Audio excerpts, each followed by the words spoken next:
La ley, Karen, que tipifica, bueno, básicamente aborda más que tipificar cómo prevenir y sancionar el acoso laboral, sexual y la violencia en el trabajo. De eso vamos a conversar con María Cristina González, directora del área laboral de KPMG. ¿Cómo estás? Muy bien, gracias. Hablábamos que, claro, no tipifica puntualmente ciertas conductas. Hay circulando que serían 18, pero esto va mucho más allá y lo que busca precisamente es evitar el que uno lo pase mal en el trabajo, ¿no? Así es. Mira, primero precisar que la investigación y sanción del acoso sexual y el acoso laboral existe hace tiempo en la legislación local. El acoso sexual, de hecho, existe hace bastante tiempo, el acoso laboral se incorporó un poco después, pero esta ley lo que hace un poco es que incorpora ciertos conceptos que son distintos. Primero incorpora el concepto de violencia en el trabajo y además de ello incorpora la obligación del empleador de contar con un protocolo de prevención. Hasta la fecha, la legislación está más enfocada en la investigación y en la sanción de este tipo de conductas, pero no está enfocada en la prevención, que es una de las novedades que incorpora la ley Karen.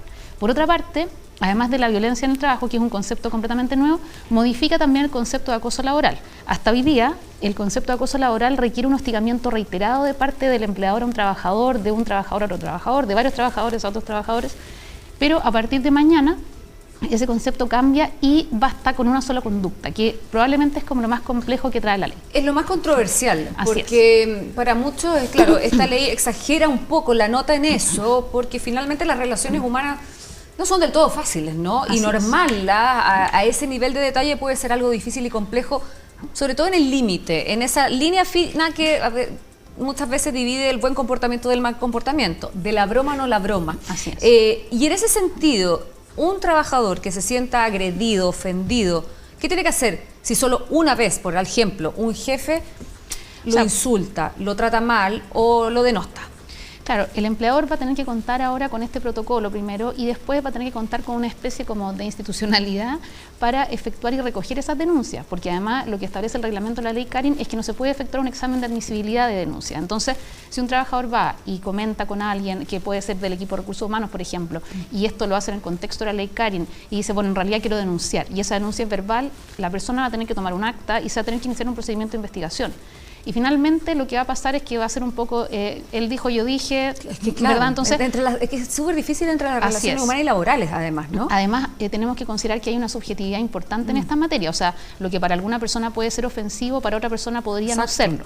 No cualquier denuncia va necesariamente a terminar en una como condena por acoso laboral, o sea, para que efectivamente se establezca que constituyó una conducta acoso laboral, se requiere que haya un menoscabo, un maltrato, una humillación, y al respecto la ley no dice nada. O sea, acá estamos en un terreno absolutamente interpretativo, la Dirección del Trabajo ha emitido pronunciamiento, nos tenemos que ir un poco a lo que dice la RAE, en cuanto a qué entiende por menoscabo, por humillación, y ese menoscabo, esa humillación, ese maltrato tiene que ser como una especie de daño emergente. O sea, ya con eso puedo denunciar y se podría configurar la conducta, o no. ¿Ya? Sí, es que como para explicarlo de mejor manera, María Cristina, lo que decía, por ejemplo, el señor de la nota, que le decían viejo chico, algo así decía, ¿no?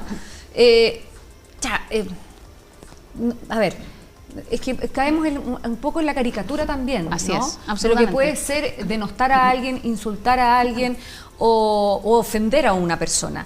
Entonces, eso va a ser resorte de cada lugar de trabajo que va a establecer algún tipo de protocolo para evitar estas situaciones, pero en definitiva, cómo también uno va regulando ese tipo de cosas que son tan propias del ser humano.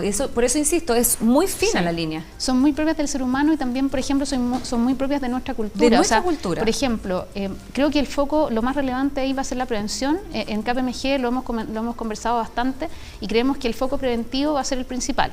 Y finalmente lo que va a tener que establecer el protocolo es una especie como de marco de conducta, ¿ya? O sea, los códigos de ética, los códigos de conducta, el protocolo va a tener que recoger lo que allí se señale, pero por ejemplo, quizás establecer un marco como, oye, los chistes de doble sentido dejémoslos para las amistades. Absolutamente. ¿Ya? Porque eso es algo que podría hoy día para alguien, ¿no es cierto?, generar, sentirse incomodidad, humillado, incomodidad. A mí en particular no me gustan mucho ese tipo de chistes, pero también si estoy en un ambiente laboral donde todos se están riendo, tampoco me voy a poner tan grave. O sea, exacto.